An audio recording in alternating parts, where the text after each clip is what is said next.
J'ai été ravi de participer ce matin à cette édition du Startup Grind qui a été organisée ici à Casablanca pour discuter des thématiques centrales autour des relations entre les grandes entreprises et les startups. Et j'ai eu le plaisir de participer à un panel avec d'éminents intervenants qui ont traité de la problématique du futur de la banque et des fintechs en Afrique.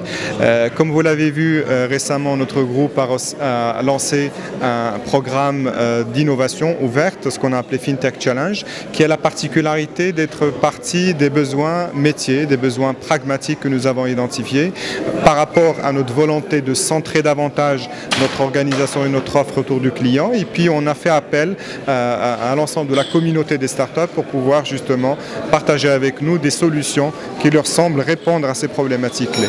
Et donc en fait on est en plein dans l'leapfrog digital et on souhaite le montrer davantage. On s'organise et on s'adapte, c'est nouveau pour tout le monde. On a démarré il y a quelques années déjà en Afrique subsaharienne à travers des innovations qui sont aujourd'hui déployées, aussi bien pour la clientèle des particuliers que pour la clientèle des entreprises. On a incubé nous-mêmes en interne des startups qui ont très bien réussi. Et puis plus récemment au Maroc où nous avons commencé à digitaliser les parcours clients, à commencer par le parcours d'entrée en relation. Et puis récemment on a lancé aussi la digitalisation du parcours de demande de crédit immobilier. Donc vous voyez que le groupe est dans cette dynamique de transformation profonde où le digital joue un rôle central. C'est un mouvement qui prendra du temps fatalement, mais il est irréversible. Et chez nous, en tout cas, on l'a démarré déjà il y a plusieurs années. À votre avis, quel visage aura la BCP dans quelques années, dans une dizaine d'années, une vingtaine d'années? Alors, dans une dizaine d'années, la BCP sera un groupe davantage international. Aujourd'hui, nous sommes, si les opérations sur lesquelles nous travaillons aboutissent, nous serons dans plus d'une trentaine de pays, dont 17 en Afrique et 14 en dehors de l'Afrique, donc 31 pays précisément. Donc ça montre qu'il y a une expansion géographique. Ensuite, un groupe qui conçoit différemment la relation client. On était dans une logique de relation extensive, c'est-à-dire qu'on cherche à acquérir des clients. On continuera de le faire dépendamment des marchés, mais de plus en plus, on cherchera à intensifier la relation avec le client pour apporter davantage de valeur ajoutée.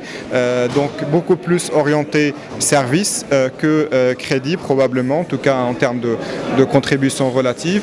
Et puis un groupe digitalisé, totalement digitalisé, avec des innovations très visibles, avec une possibilité d'accéder à nos offres sur les différents moyens qu'utilisent nos clients, que ce soit le téléphone portable, Internet ou demain d'autres innovations technologiques. Donc un groupe totalement international, un groupe totalement centré autour du client avec une très forte dimension de service à valeur ajoutée et puis un groupe de plus en plus digitalisé et avec des partenariats très forts construits avec des acteurs qui sont en train de faire des incursions dans le monde de la finance et qui s'approprient la relation client. Donc on ne sera plus dans cette relation de compétition, où on sera dans une relation davantage de coopération et je pense que, en tout cas pour ma part, comme ça que je projette le groupe, Inch'Allah, d'ici une dizaine d'années.